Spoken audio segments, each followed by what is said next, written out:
नमस्ते स्टूडेंट्स, हम आज पार्ट 3 की तरफ आगे बढ़ रहे हैं। दैट इज एक्सरसाइज 10 9.1 का सेकंड पार्ट। लास्ट लेक्चर तक हमने फिफ्थ क्वेश्चन तक देख लिया था। आज हम सिक्स्थ क्वेश्चन से देखेंगे। बहुत ध्यान से पढ़िएगा। क्या दिया हुआ है? 1.5 metre tall boy is standing at some distance from a 30 metre tall building. Okay, ध्यान से देखिए। तो सबसे पहले हमें क्या बनाना पड़ेगा? ग्राउंड। ये 1.5 मीटर का टॉल बॉय है ए बी, और ये 30 मीटर की उसकी टॉल बिल्डिंग है सी डी। ठीक है। अब ऑब्वियस सी बात है, यहां से वो देखेगा, पैर से तो देखेगा नहीं। Okay, the angle of elevation from his eyes to the top of the building increases as he walk towards the building. मतलब यहां से देखो, अगर मैं इसको पैरेलल बना लेता हूँ, यहां से मैं पैरेलल बना रहा हूँ, अगर वो आगे बढ़ रहा है, धीरे धीरे वो आगे बढ़ रहा है, ठीक है, तो क्या होगा? यहां से जब उसका पहले एंगल ऑफ एलिवेशन कितना था? 30 डिग्री था। अब मान लो वो थोड़ा आगे आके कहाँ पे आ गया? पी क्यू पे आ गया। चलो मान लेते हैं पी और क्यू पे। तब उसका एंगल ऑफ एलिवेशन इंक्रीज होके कितना हो गया? 60 डिग्री हो गया। अब ये ए बी तो अपने पास कितना है? 1.5 मीटर, और ये पूरा कितना है टोटल? 30 मीटर। हमें फाइंड करना है, find the distance he walk towards the building. मतलब हमें ये फाइंड करना है एक्स, कितना चला वो। अब इसको सॉल्व करने के वक्त हमें इसकी भी जरूर पड़ेगी, इसलिए मैं इसको y मान रहा हूँ। ठीक है, जरूर पड़ेगी इसलिए। अब सीधा आंसर, आंसर तो बेसिकली यहाँ पे लिखना चाहिए, डायग्राम उसमें इंक्लूड है इसलिए। सबसे पहले हम क्या लिखेंगे? गिवन। गिवन क्या है?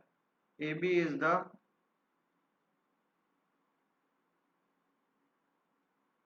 Height of boy. तो ए बी या पी क्यू, या इसको मैं नाम दे देता हूँ ई, और ई डी सब मिलके कितने हो जाएंगे? 1.5 मीटर। ये और ये। फिर C D is height of the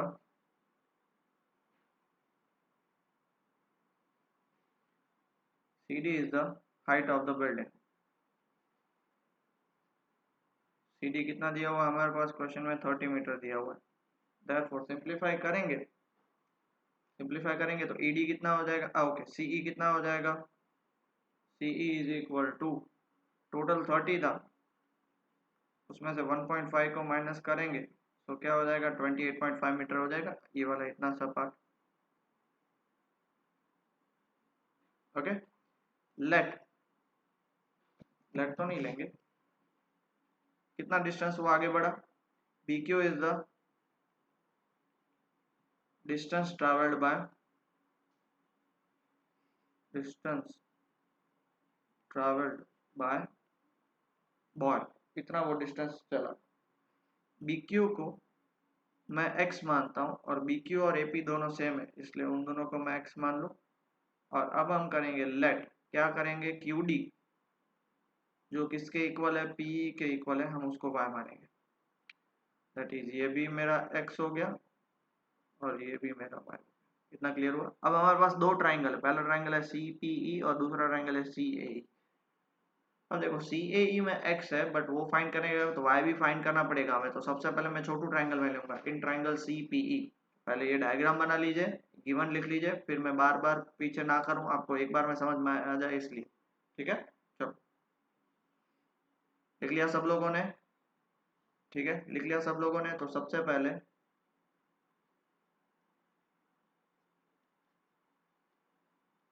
in triangle CPE देख लो, 1060 क्या होगा? CE by PE, PE CE by PE क्या हो जाएगा?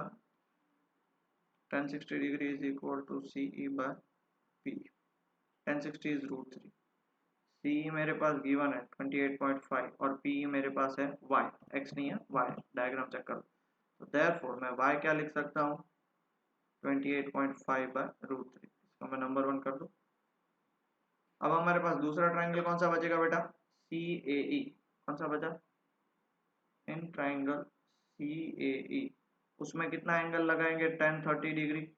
अगर आप वो ट्राइंगल आपके पास डायग्राम है, चेक करो, वो क्या हो जाएगा? CE by CE by CA होगा, CE by A C by A, C by A.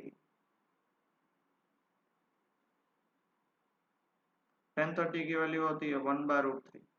सी की वैल्यू कितनी है 28.5, ए की वैल्यू x+y। अब इसको ऊपर लेके जाओ तो क्या हो जाएगा x+y, इसको ऊपर लेके जाओ तो ये क्या हो जाएगा 28.5√3। अब यहाँ पे मैं कंटिन्यू कर रहा हूँ, फ्रॉम 1 x+y की जगह पे मैं क्या पुट करूंगा 28.5/√3 इज इक्वल टू 28.5√3 हो जाएगा। अब एलसीएम ले लो तो ये क्या हो जाएगा √3x plus 28.5 whole divide by √3 is equal to 28.5√3। ये √3 ऊपर जाएगा तो √3 इंटू √3 कितना हो जाएगा 28.5 इंटू 3 प्लस उस साइड जाएगा तो क्या हो जाएगा is equal to 28.5 into 3 minus 28.5। अब देखो सिंपल मैथ्स कैलकुलेशन करो, 3 बार 28.5 है माइनस उसमें से 1 बार 28.5 करना है तो 28.5 इंटू 2 हो जाएगा। 28.5 इंटू 2 कितना होता है 57 होता है। अब ये x √3 नीचे चला जाएगा 57/√3, ऊपर नीचे √3 से मल्टीप्लाई कर दो क्योंकि रेशनलाइजेशन, तो 57√3/3, इसको कट मारो 19, देयरफॉर x की वैल्यू क्या हो जाएगी 19√3 मीटर। आगे समझ में, और वो स्टेटमेंट आप लिख लो। डन, समझ में आगे बेटा सबको।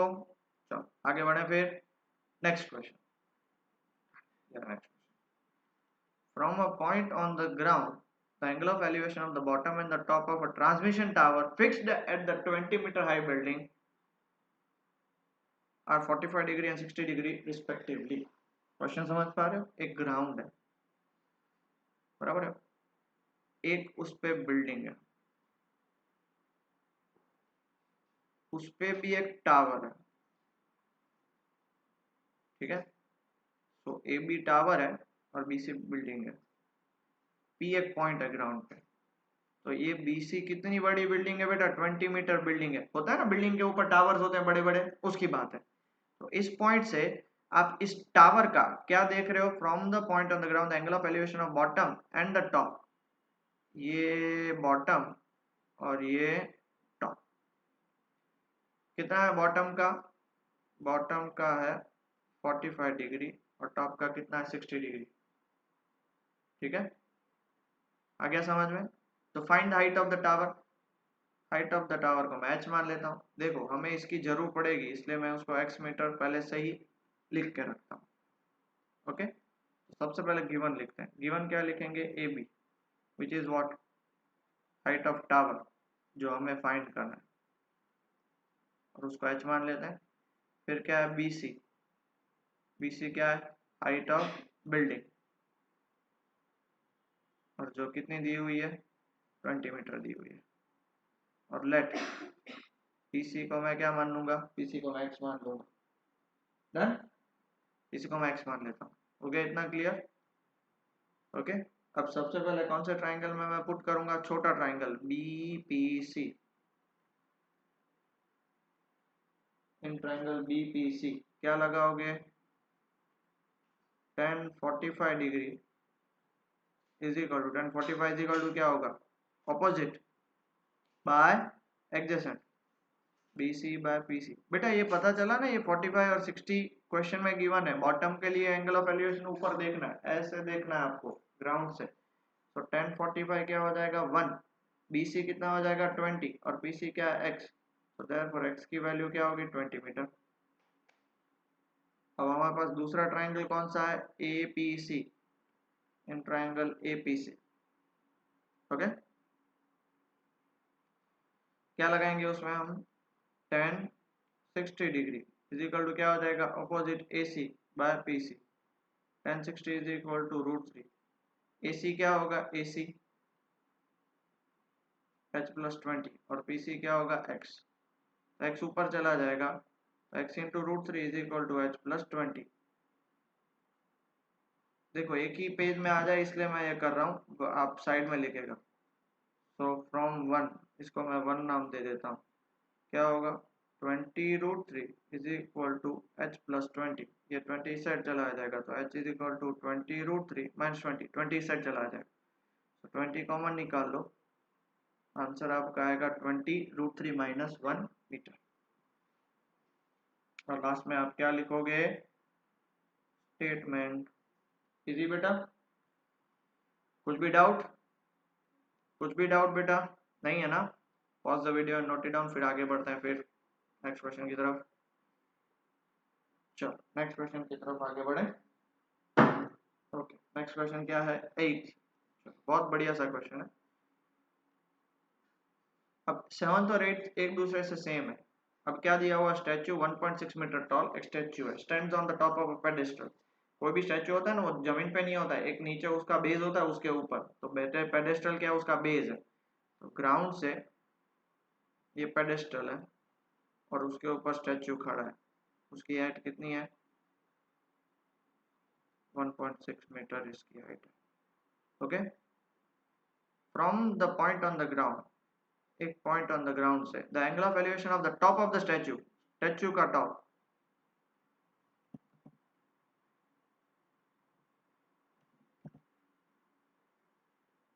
स्टैचू का टॉप कितना है, वो 60 degree. And from the same point the angle of elevation of top of the pedestal, ये पेडेस्टल का टॉप हो जाएगा, उसका एंगल 45 डिग्री है, 45 डिग्री। और ये हो गया बार पूरा हो गया 60 डिग्री। ओके, अब नेमिंग देना स्टार्ट कर दो, ए बी सी और पी। हमें क्या फाइंड करना, find the height of the pedestal, मतलब हमें ये फाइंड करना है, इसकी हमें जरूर पड़ेगी, इसलिए मैं इसको एक्स नाम दे दूँ। सेम टू सेम 7 जैसा क्वेश्चन है।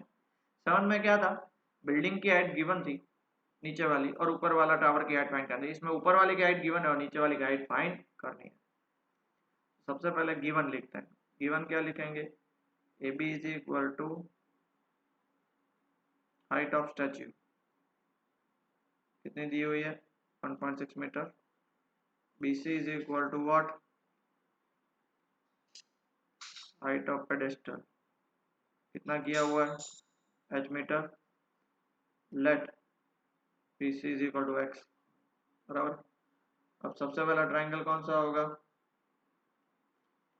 इन ट्राइंगल, छोटा सा ट्राइंगल लेंगे बीपीसी, कितना हो जाएगा एंगल उसका, tan 45 degree is equal to B C by P C. tan 45 होता है 1, बी सी आपका कितना है h और P C X, therefore h is equal to X. इसको नंबर 1 करके छोड़ देंगे। दूसरा ट्राइंगल लेंगे, in triangle A P C, बराबर है, लगाओ कितना होगा, tan 60 degree is equal to A C by P C, A C by P C. tan 60 होता है √3, बराबर है, ए सी कितना होगा 1.6 प्लस h और पी सी कितना होगा x। इस x को ऊपर लेके जाओ तो ये क्या हो जाएगा, √3x is equal to 1.6 plus h, बराबर है। अब देखो फ्रॉम 1 x और h सेम है, हमें h फाइंड करना है, तो इस x की जगह पे क्या डाल देंगे, h डाल देंगे। Okay, therefore from 1 √3h is equal to 1.6 plus h हो गया। अब जब देखो ऐसा क्वेश्चन हमने एग्जाम्पल में देखा था, जो भी ऐसा है तो सारे अननोन टर्म्स एक साथ लिख लो, तो √3h minus h is equal to 1.6, इसमें से h कॉमन निकालो, √3 माइनस 1 इज इक्वल टू 1.6, तो h की वैल्यू क्या हो जाएगी 1.6 अपॉन √3 माइनस 1। और आपको पता है कि √3 माइनस 1 तो वो कभी नीचे नहीं रहेगा, उसको हम क्या करेंगे, रैशनलाइजेशन, 1.6 इंटू √3 प्लस 1, और ये हमने देख लिया a minus B into A plus B, तो ये कितना हो जाएगा 3 minus 1। What is 3 minus 1 then, वो होता है 2। 2 और 1.6 को कट मारोगे तो देयरफॉर h की वैल्यू हो जाएगी 0.8 √3 प्लस 1 मीटर। ये आपका आंसर, इजी बेटा। और लास्ट में स्टेटमेंट आप लिख लेना, करना वही है, सिर्फ पहले डायग्राम बनाओ और फिर उसको गिवन लिखो और सॉल्व कर दो। डायग्राम इंपॉर्टेंट है। चलो नेक्स्ट क्वेश्चन की तरफ बढ़ते हैं, 9th क्वेश्चन। अब डिप्रेशन स्टार्ट होंगे, डिप्रेशन, एंगल ऑफ एलिवेशन, हाँ एलिवेशन है, डिप्रेशन इसके बाद। Angle of elevation of the top of a building from the foot of the tower is 30 degree and the angle of elevation of the top of the tower from the foot of the building is 60 degree. पता नहीं चला। Okay, पहले ground तो बना लो। Ground तो बनाना ही पड़ेगा, वैसे भी किसी भी चीज काम कुछ भी पार्ट करेंगे ग्राउंड तो बनाना पड़ेगा। अब क्या बोल रहा था, angle of elevation of the top of the building from the foot of the tower. Tower के फुट से बिल्डिंग को देख रहे हो तो 30 डिग्री पे, 30 डिग्री मतलब इतना आपको स्ट्रगल करना पड़ेगा। बट बिल्डिंग के बॉटम से आप टावर के टॉप को देख रहे हो तो 60 डिग्री है। मतलब जितना आपको अपना ये एंगल सिर का ऊपर करना पड़ेगा, उसका मतलब क्या हुआ, उसकी हाइट ज्यादा होगी। तो प्रैक्टिकली सोचने जाए तो टावर की हाइट ज्यादा होगी। इसको हम टावर मानते हैं, इसको हम बिल्डिंग मान लेते हैं। ये ए बी, ये हो गया सी डी। तो बिल्डिंग के बेस से आप टावर के टॉप को देखो, टावर के बेस से बिल्डिंग के टॉप को देखो। बिल्डिंग से बेस के टावर के टॉप को देख रहे हो तो वो 60 डिग्री बना रहा है, और टावर के बेस से बिल्डिंग को देख रहे हो तो वो 30 डिग्री बना रहा है। हाइट ऑफ द बिल्डिंग दी हुई है, if the tower is 50 metre height, height of the tower दिया हुआ है 50 मीटर। मैं हाइट ऑफ द क्या फाइंड करनी है, हाइट ऑफ द बिल्डिंग। अब देखो उसमें आपको इस चीज की जरूर पड़ेगी, that is the distance between building and tower, इसलिए मैंने उसको क्या मान लिया, एक्स मान लिया। ओके, तो सबसे पहले A B it is equal to what, height of the building. बेटा समझ में आया? आपको एक चीज ये बात समझ में रखनी है कि भाई जितना ऊपर देखना है उसका मतलब जितना एंगल बड़ा होगा उसकी हाइट उतनी बड़ी होगी, बराबर है। उसको हम क्या मान लेंगे, उसको हम मान लेंगे A B is equal to H. फिर मान लेंगे C D, C D is equal to what, height of the tower. C D is equal to कितना हो गया, 50 मीटर। और B D is equal to what, distance between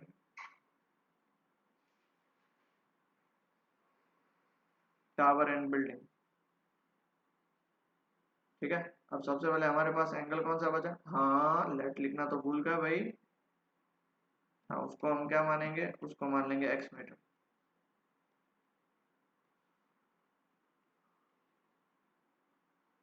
सबसे पहला triangle कौन सा है,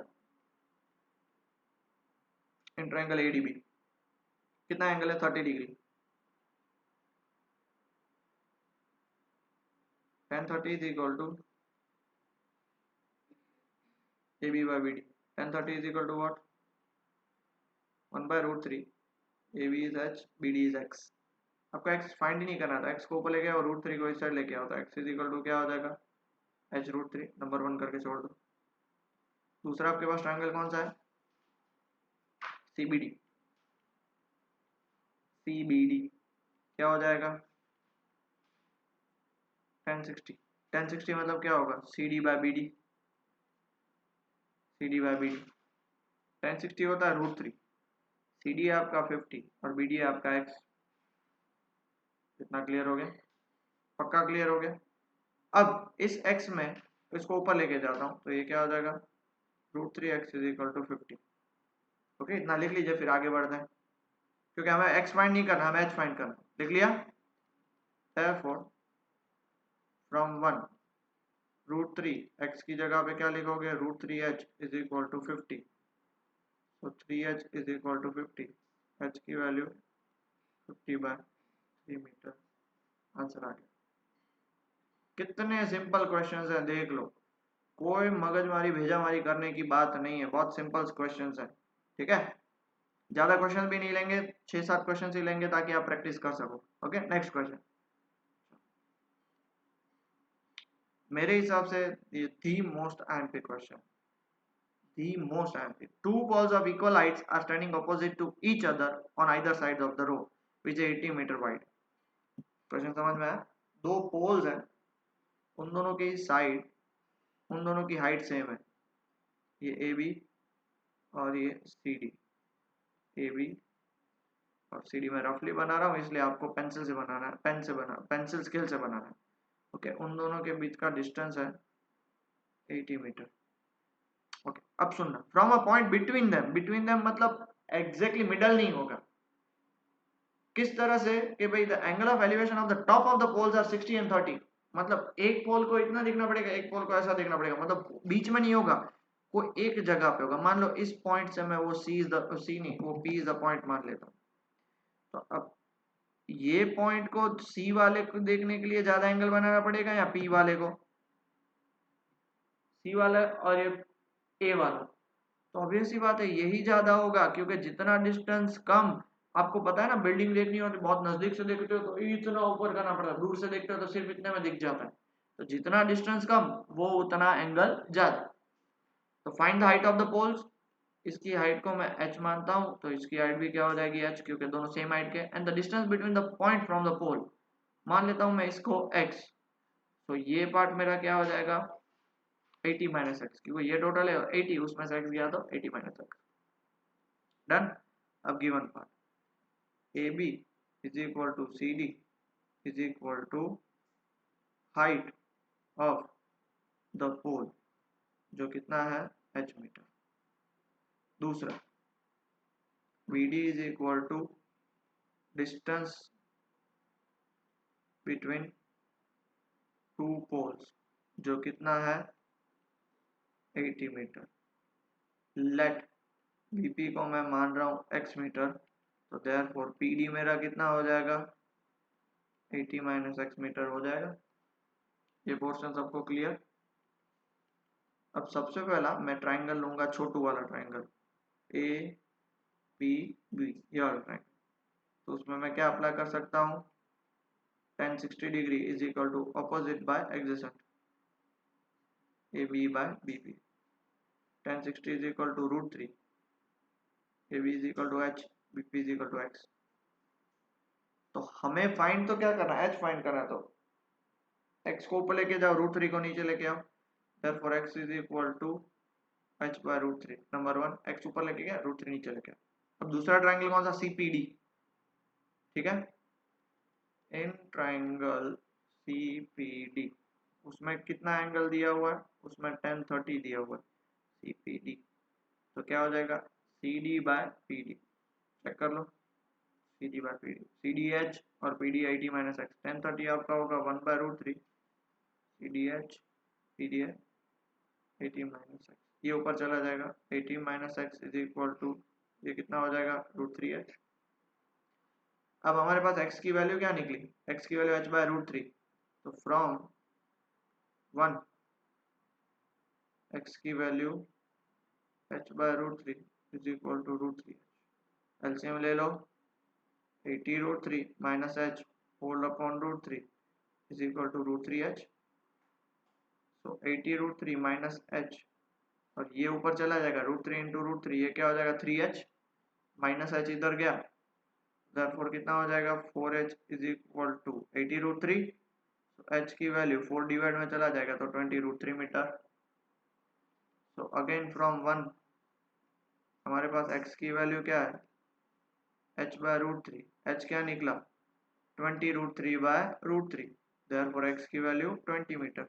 उसका मतलब ये वाला जो पोल है वो इस पॉइंट से, bp कितना है आपका, bp आपका है therefore bp is equal to x is equal to 20 metre. तो pd कितना होगा 80 माइनस एक्स, मतलब 60 मीटर। तीन चीज फाइंड करनी थी, height and distance between poles, हो गया। आ गया समझ में, distance of poles from the point, तो वो भी फाइंड कर लिया, ये पहला पोल और ये दूसरा पोल, तीन चीज हमने एक साथ फाइंड कर ली। क्लियर हो गया, आगे बढ़े। ओके, नेक्स्ट क्वेश्चन देखो, इसमें तो डायग्राम गिवन ही है, तो इसमें और कुछ नहीं करना है, सीधा हम गिवन पार्ट लिखेंगे।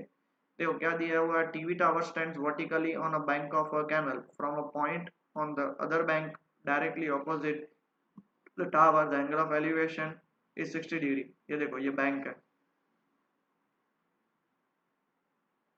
ठीक है, बैंक मतलब वो वाली पैसा जमा नहीं करने वाली बैंक नहीं,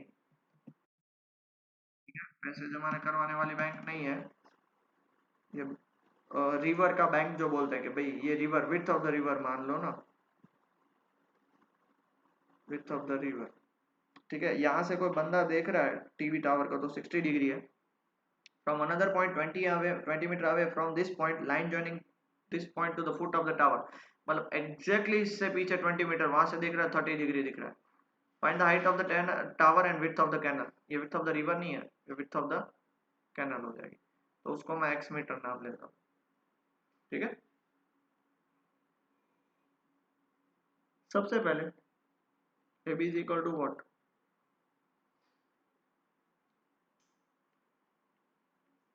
हाइट ऑफ द टावर, उसको मैं एच मीटर नाम ले लूं। BC is equal to what, width of the canal, उसको मैं एक्स मीटर नाम ले लूं।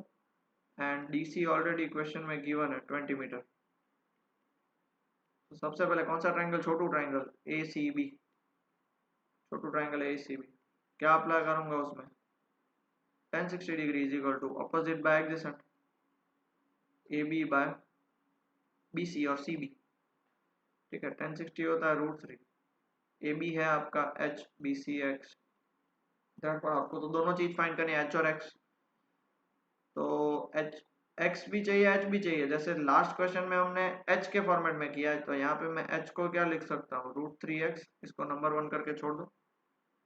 अब दूसरा हमारा क्या होगा, ABD ट्राइंगल, यहाँ triangle ADB, in triangle ADB कितना एंगल है, एंगल है tan 30 डिग्री, tan 30 डिग्री क्या होगा, tan 30 बताओ जल्दी से, opposite AB by DB, AB by DB, tan 30 is 1 by √3, AB आपका क्या है H और DB क्या है 20 plus x, H upon 20 plus x, तो 1 बाय √3। ओके, 20 प्लस x को ऊपर भेज दो, तो 20 plus x is equal to √3h from 1, from 1 कितना होगा √3, h की वैल्यू क्या है, h की वैल्यू है √3x, तो ये क्या हो जाएगा बेटा, 20 plus x is equal to 3x, x उस साइड गया तो 20 is equal to 2x, therefore x की वैल्यू हो गई 10 मीटर। और फ्रॉम 1 हमें क्या फाइंड करना था, h is equal to √3x, x से जब 10 आ गया तो उसकी हाइट भी कितनी हो जाएगी 10 √3 मीटर, मतलब height of the tower is 10 √3 metre and the width of the canal is 10 metre. ये हाइट ऑफ द टावर है और ये विड्थ ऑफ द कैनल है। तो आप h पहले फाइंड करके भी x फाइंड कर सकते हो, या x पहले फाइंड करके भी h फाइंड कर सकते हो, दोनों मेथड सही है, कोई भी मेथड गलत नहीं है। ठीक है बेटा, पक्का। आई होप आप लोग समझ पा रहे हो, नहीं समझ पा रहे हो तो एक बार और रिवाइज करेगा, और नहीं समझ में आता और एक बार पूछ लीजिएगा। एंड आज के लिए लास्ट क्वेश्चन,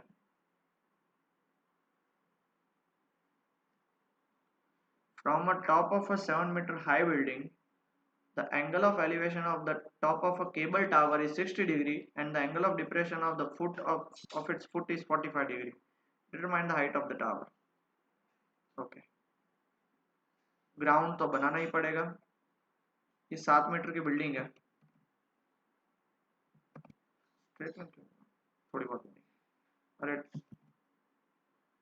अरे टावर है, ठीक है, ये भी आपकी बिल्डिंग है और ये आपका टावर है। इधर से आप ऊपर देख रहे हो, टॉप ऑफ द टावर कितना बना रहा है 45 डिग्री, और आप इधर से नीचे देख रहे हो तो कितना एंगल बना रहा है 60 degree, sorry top of the tower for 60 degree, sorry and the foot of the depression is, and the foot of the depression is 45 degree. ये बिल्डिंग की हाइट है 7 मीटर, इसको मैं ई नाम दे देता हूँ, दोनों पैरेलल है मतलब ये भी 7 मीटर हो जाएगा। इस टोटल टावर को मैं h मीटर लेता हूँ, तो h में से 7 गया तो ये कितना हो जाएगा, h माइनस 7 मीटर हो जाएगा, और इसको मैं नाम ले लेता हूँ x मीटर, क्योंकि ये मुझे जरूर पड़ेगा कैलकुलेशन में। तो BD और AE दोनों सेम हो गए। इतना बात घुसा बेटा, कि भाई एक बिल्डिंग है तो बिल्डिंग के टॉप से ही आप टावर को भी ऊपर भी देख सकते हो, नीचे भी देख सकते हो, तो उसका मतलब क्या हुआ, tower is higher than the building. Okay, तो अब देखो सबसे पहले AB, what is AB, height of tower, sorry height of building है, tower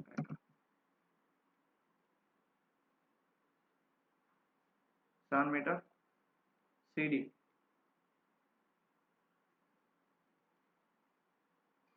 height of tower h metre, तो देयरफॉर C को मैं क्या मान सकता हूँ,